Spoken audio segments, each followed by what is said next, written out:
France, 1789. Paris had crowded streets, filled with the murmur of anxious voices and the distant clang of market bells. Smoke drifted from hearths, mingling with the smell of bread, as families whispered anxiously about prices they could barely afford. Beyond the cobblestones, Versailles shimmered in gold and marble, filled with nobles draped in silks and lace, oblivious to the struggles of the people who sustained the nation. The contrast could not have been starker. Wealth and power on one side, hunger, fear, and frustration on the other. The kingdom teetered on the edge of upheaval. Generations of inequality, mounting debt, and repeated crop failures had strained every level of society. Ordinary men and women labored tirelessly to survive, while the privileged few enjoyed freedoms and luxuries denied to the majority. Yet even amid suffering, ideas of liberty, equality, and justice began to circulate, whispered in salons, printed in pamphlets, and spoken in the streets. These ideas would ignite a fire that no crown could extinguish. The people felt the weight of an unyielding social hierarchy. The clergy and nobility held privileges denied to the Third Estate. The peasants, artisans, and rising bourgeoisie who comprised the vast majority of the population. Ordinary citizens paid the heaviest taxes, endured feudal obligations, and had little voice in governance. The monarchy appeared weak and indecisive, attempting reforms that the privileged resisted. Anger and resentment simmered quietly, waiting for a spark. Freedom is nothing but a vain phantom when one class of men can starve another with impunity. Equality is nothing but a vain phantom when the rich exercise the right of life or death over their like. Jacques Roux. Economic collapse magnified these tensions. Years of war, including France's costly support for the American Revolution, had drained the royal treasury. Poor harvests made bread scarce, and inflation left many struggling to survive. Ordinary citizens faced injustice daily, hunger, taxes, and laws that favored the elite. The monarchy's opulence contrasted sharply with the suffering of the people, eroding confidence in its authority. When the legislative and executive powers are united in the same person, or in the same body of magistrates, there can be no liberty. Montesquieu's warning reflected the reality on the ground. Absolute power left citizens powerless and vulnerable. From their perspective, the monarchy's grandeur masked a fragile, failing state, increasingly incapable of maintaining legitimacy. Amid famine and inequality, revolutionary ideas flourished. Philosophers and writers like Rousseau, Voltaire, and Montesquieu challenged the monarchy, the nobility, and the traditional order. They argued for equality before the law, accountability of rulers, and the rights of every citizen. These ideas inspired hope and ambition, particularly among the bourgeoisie, whose economic influence had grown even as their political power remained limited. When the government violates the people's rights, insurrection is, for the people, the most sacred of the rights and the most indispensable of duties. Marquis de Lafayette. Lafayette's words captured the growing sentiment. Injustice was no longer passively endured. Hunger and inequality had become moral imperatives, and citizens began to organize, debate, and resist. Across France, tension mounted. Salons buzzed with discussion, taverns echoed with whispers of revolt, and ordinary people began to prepare, knowingly or unknowingly, to challenge centuries of entrenched privilege.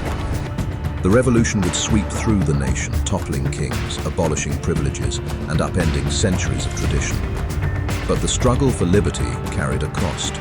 Streets and villages witnessed both hope and violence, courage and betrayal, the rise of new ideals, and the descent into fear and radicalism. Terror is only justice, prompt, severe, and inflexible. It is then an emanation of virtue. Maximilien Robespierre. Even in the earlier stages, the seeds of both hope and fear had been planted.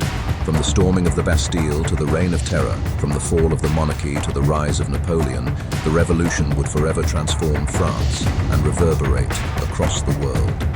Hunger met ideology, ambition collided with oppression, and ordinary people dared to shape history. This is a story of a nation in upheaval, of ideas and individuals who redefined power and justice. and of a man who would rise from the chaos to carry the revolution's ambition across Europe. From the streets of Paris to the courts of Versailles, from famine and despair to triumph and tyranny, the French Revolution remains one of the most dramatic, human, and transformative events in history.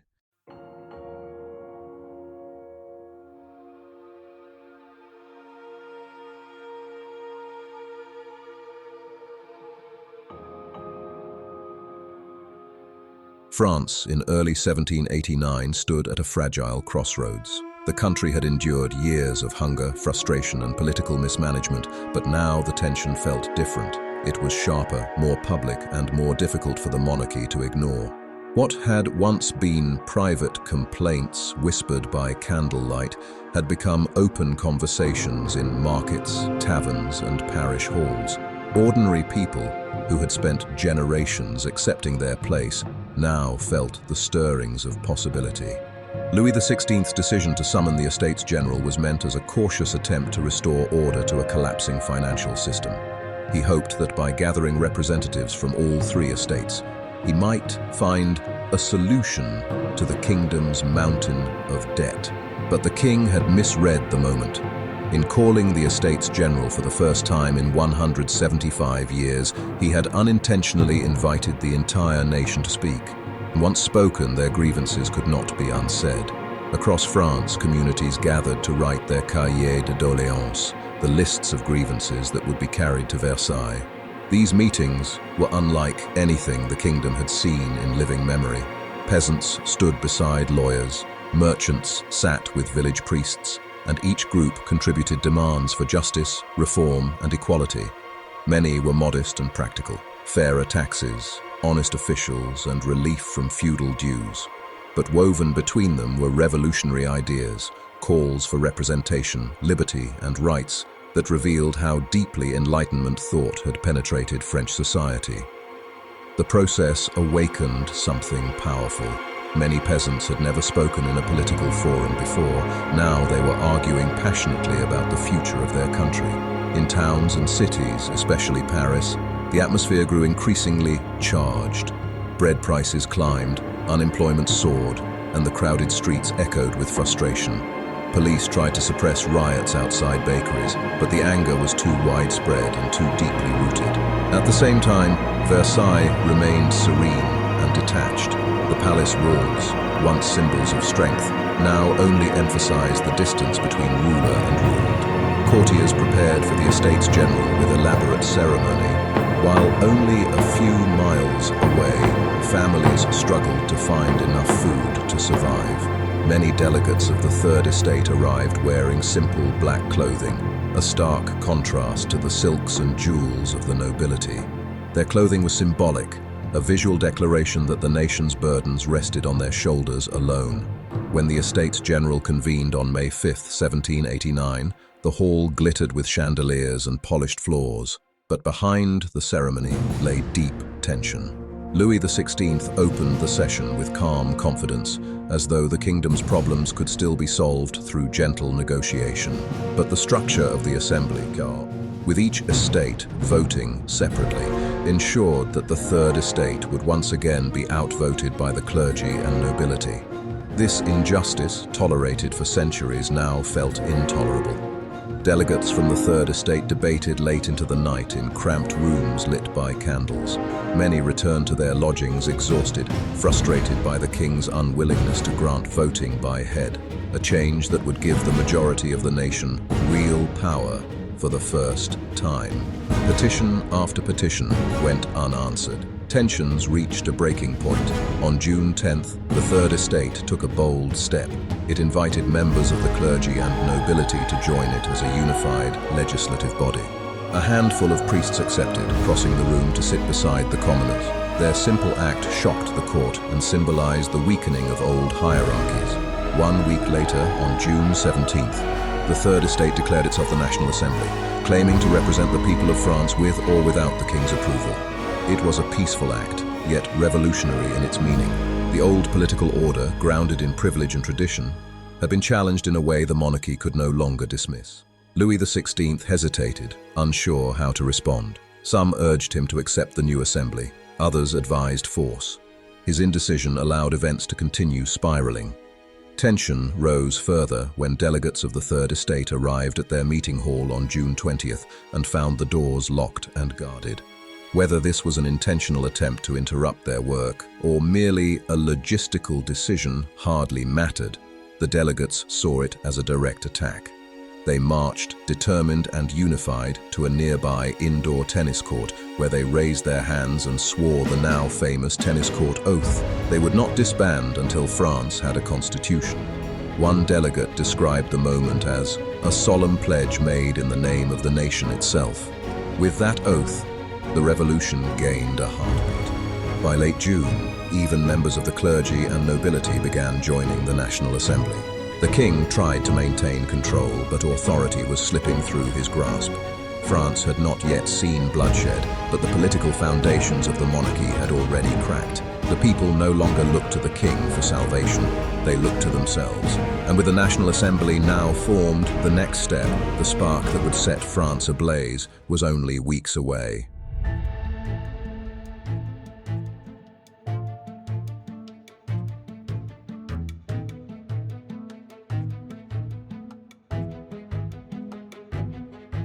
France, on the eve of 1789, stood as a kingdom of contradictions. It appeared powerful, elegant, and timeless, a realm crowned by the golden halls of Versailles. Yet beneath the glittering chandeliers, the kingdom trembled.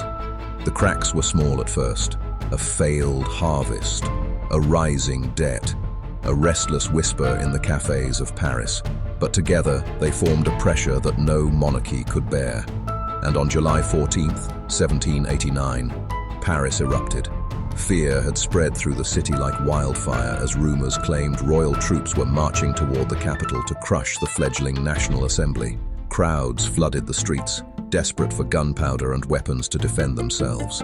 Their search led them to a massive medieval fortress, the Bastille, a looming symbol of royal absolutism.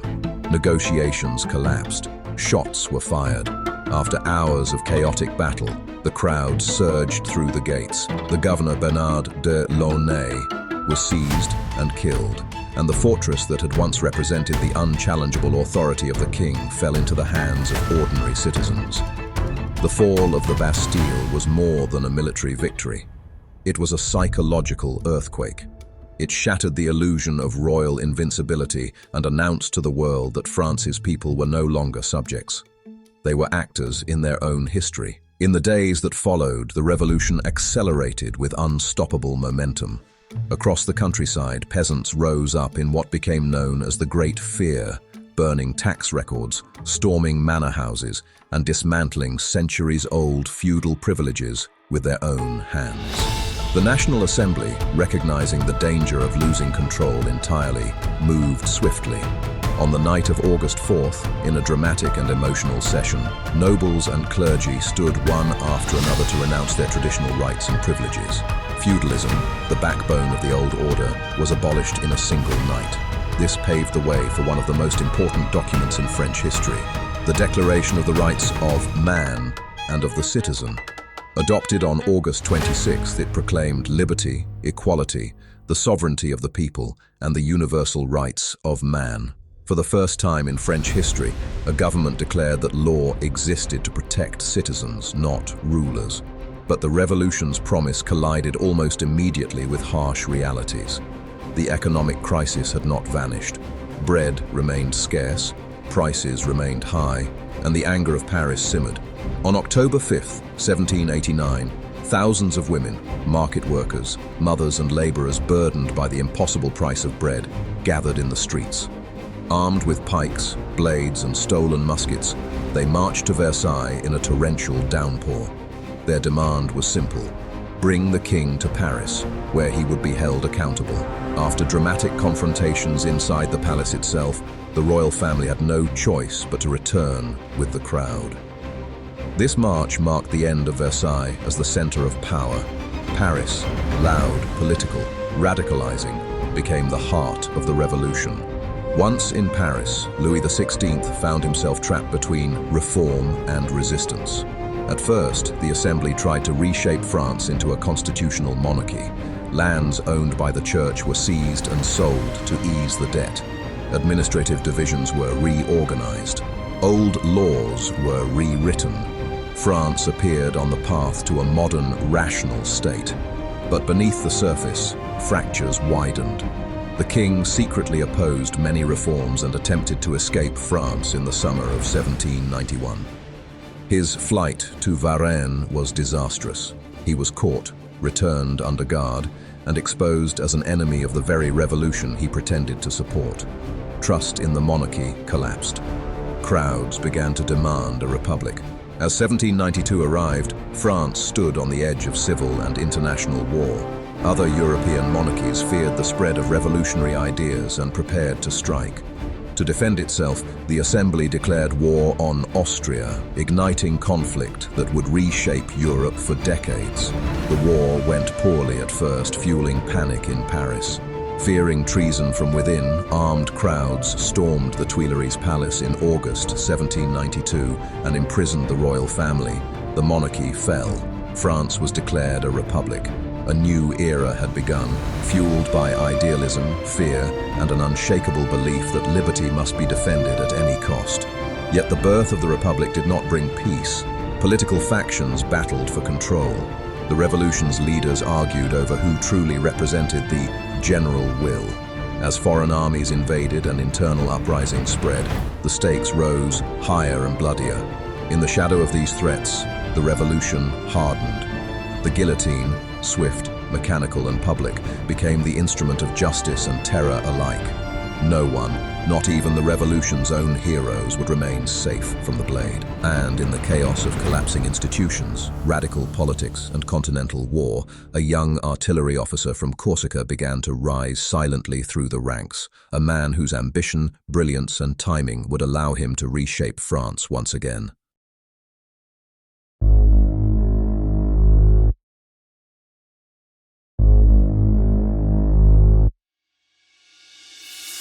The year 1793 stood like a threshold between revolution and something far more uncompromising.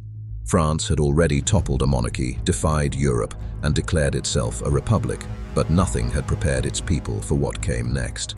The execution of Louis XVI in January was not simply the fall of a king, but the fall of a boundary.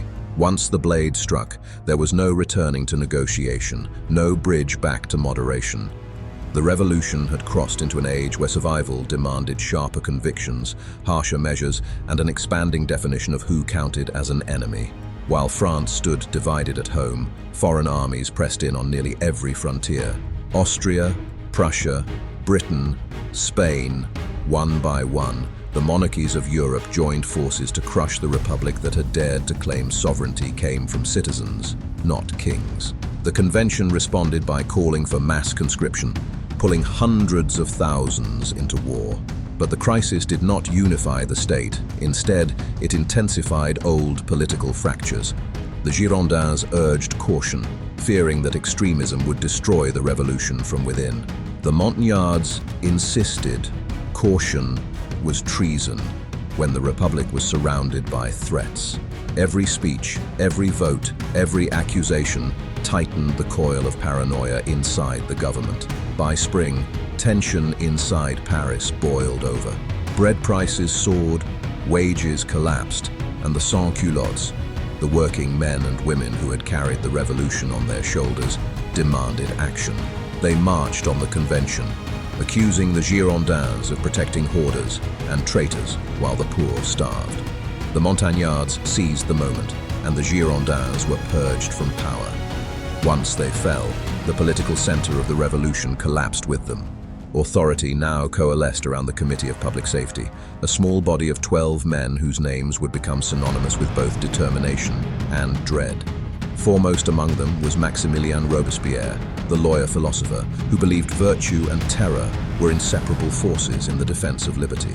He and his ally, Louis-Antoine de Saint-Just, shaped the Republic's next phase with cold clarity. "You have to punish not only the traitors but also the indifferent," Saint-Just had declared on the floor of the convention, a warning that neutrality itself had become a dangerous position. In a France fighting foreign invasion, internal revolt, and economic ruin, hesitation was recast as betrayal. Their fears were not imaginary. In the Vendée region, a massive royalist and Catholic uprising erupted, plunging the west of France into a brutal civil war. In Lyon, Federalist rebels defied the authority of Paris. In Marseille and Toulon, counter-revolutionary movements seized control of entire cities.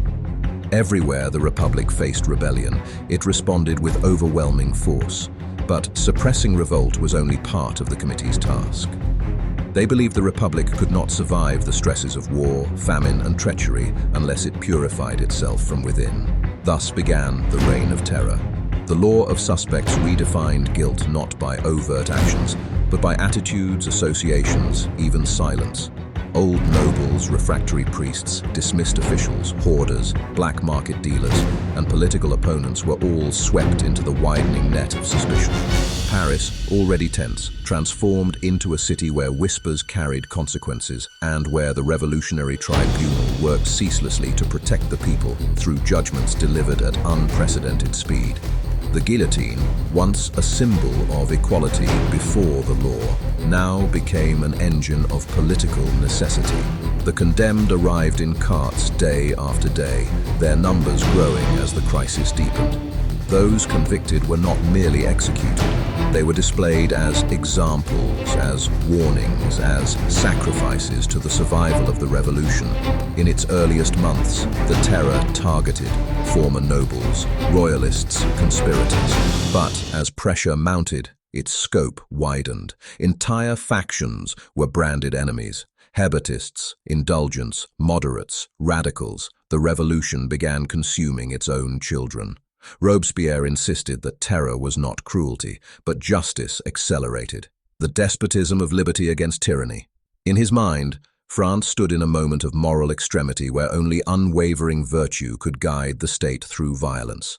And for a time, the terror seemed to hold the Republic together. Foreign armies were pushed back, revolts were suppressed, and prices were stabilized. Yet the very success of these policies exposed a contradiction. If the Republic was no longer in mortal danger, how could terror remain necessary? By the summer of 1794, fear had turned inward. Members of the Convention realized that if purity was the standard of survival, none were safe. Executions increased, accusations turned unpredictable, and Robespierre's speeches grew more ominous, warning of conspiracies everywhere. The moment the revolution felt it had won, terror ceased to feel protective and began to think like domination. What followed was inevitable.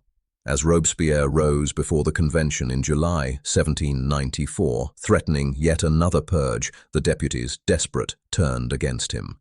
Within days, the architect of the terror was arrested, condemned without trial, and sent to the same guillotine that had carried out his vision. The terror ended as abruptly as it began, not through reform, but through fear.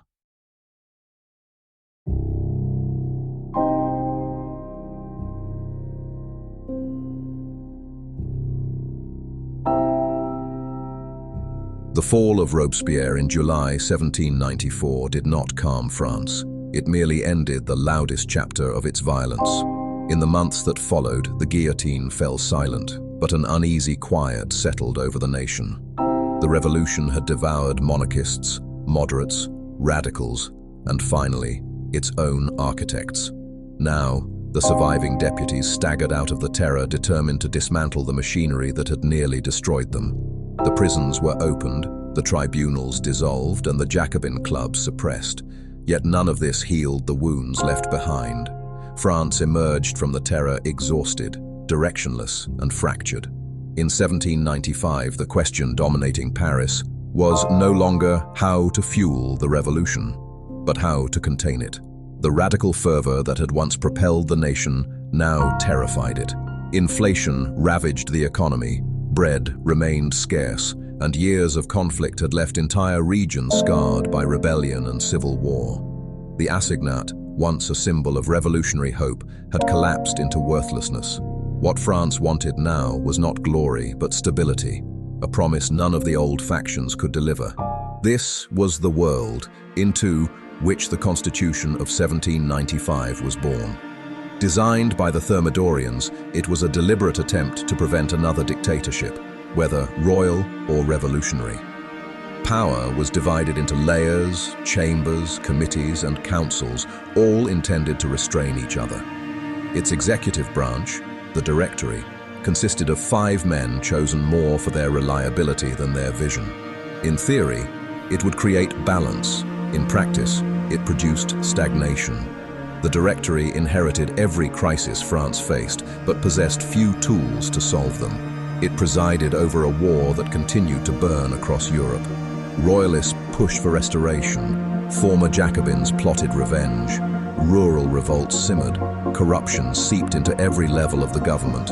Even in Paris, the capital of the revolution, faith in the Republic was fading. Many felt the movement that began in 1789 had lost its purpose. The ideals of liberty and equality had been replaced by fear, bureaucracy, and endless political feuds. But alongside the problems of the Directory, another force was rising. One that would overshadow the government that empowered it. The revolution had transformed the French army into one of the largest and most motivated fighting forces in Europe. It was filled with officers who rose through merit rather than noble birth. Among them was a young artillery commander whose ambition grew faster than his reputation, Napoleon Bonaparte. Napoleon had first distinguished himself at Toulon in 1793, but it was in October 1795 that he took his first step onto the national stage. When a large royalist mob marched against the government in Paris, the Directory faced collapse. Napoleon, recently reinstated into service, responded with calculated brutality. A salvo of grape shot fired into the crowd, scattering the insurgents and saving the government. The event became immortalized as the whiff of grape shot, and it transformed him from an obscure officer into the savior of the Republic. The Directory rewarded him with command of the army of Italy, a position he accepted with boldness that surprised even his allies. The army was starving, poorly supplied, and demoralized. Yet Napoleon electrified it, promising victories that seemed impossible. In 1796 to 97, he delivered them. His Italian campaign stunned Europe. Rapid marches, unexpected maneuvering, and decisive attacks that defeated Austria's armies and forced a peace treaty favorable to France. Each victory increased his visibility at home. His dispatches, written with a blend of modesty and theatrical flair, were printed in newspapers, turning him into a national hero. But this fame came with consequences. While Napoleon rose, the Directory floundered. It presided over elections plagued by coups, annulments, and political purges. It relied increasingly on the army to maintain order, which only strengthened the generals it feared. The economy remained unstable, resentment simmered, and support for the Directory diminished. To its critics, the government embodied everything the revolution had hoped to overcome: incompetence, corruption, and indecision. Napoleon, meanwhile, understood the political landscape with precision. France hungered for stability, and he intended to be the one to provide it. In 1798, he embarked on his audacious Egyptian campaign. Militarily and strategically, it was a mixed success. He won battles on land, but lost his fleet at the Battle of the Nile. However, the legend of Napoleon grew regardless. Even stranded in Egypt, he captured the public imagination as a leader of daring vision. By 1799, France faced another crisis. War reignited in Europe. The economy faltered again. The Directory fractured under pressure and scandal. In the eyes of many, the revolution had reached a dead end. What France needed, politicians whispered, was a strong hand. Someone capable of restoring order without bringing back tyranny.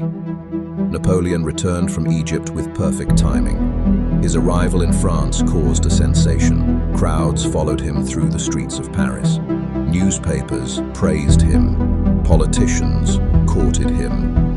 Abbé Sieyès, the architect of several revolutionary constitutions, famously declared, "We need a sword."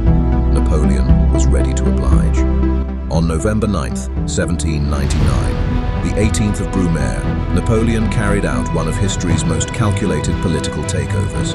With the support of key military units, he dissolved the legislature, forced the resignation of the Directory, and claimed that the revolution needed rescuing from disorder. The coup, executed with precision and almost no bloodshed, ended the system that had governed France since the fall of Robespierre. In its place arose the consulate, a new government with 3 consuls, but only one mattered. Napoleon Bonaparte emerged not as a dictator yet, but as the indispensable man, the figure who promised to end the revolution's chaos while preserving its achievements. And for the exhausted people of France, that promise was enough. The French Revolution did not end with celebration, it ended with exhaustion. A decade of upheaval had torn France apart. Kings were overthrown, privileges destroyed, and the idea of popular sovereignty had changed the world forever.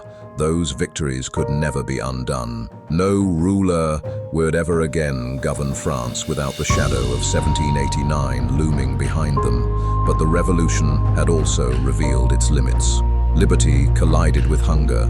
Equality marched beside the guillotine. Fear replaced hope, and survival replaced idealism. By the late 1790s, the people who once filled the streets demanding change no longer wanted revolution. They wanted order. That was the moment Napoleon Bonaparte stepped forward. He did not silence the revolution, he absorbed it. Its ideals survived: equality before the law, careers based on merit, the end of feudal privilege. But its chaos did not. Power, once scattered among assemblies and crowds, gathered into a single center. The era of revolutionary debate gave way to command, discipline, and control. The French Revolution did not fail. It transformed. It proved that kings could fall, that societies could be rebuilt, and that ideas could reshape history. But it also proved that revolutions, left unchecked, can consume themselves. By the time Napoleon rose, the revolution was no longer a living movement. It was a legacy. And with that legacy in his hands, a new chapter began. Because the revolution may have ended, but history was only just getting started. If you found this documentary worth your time, consider subscribing. More long-form history, researched and presented with care, will follow. Thank you for watching and for taking the time to engage with the past.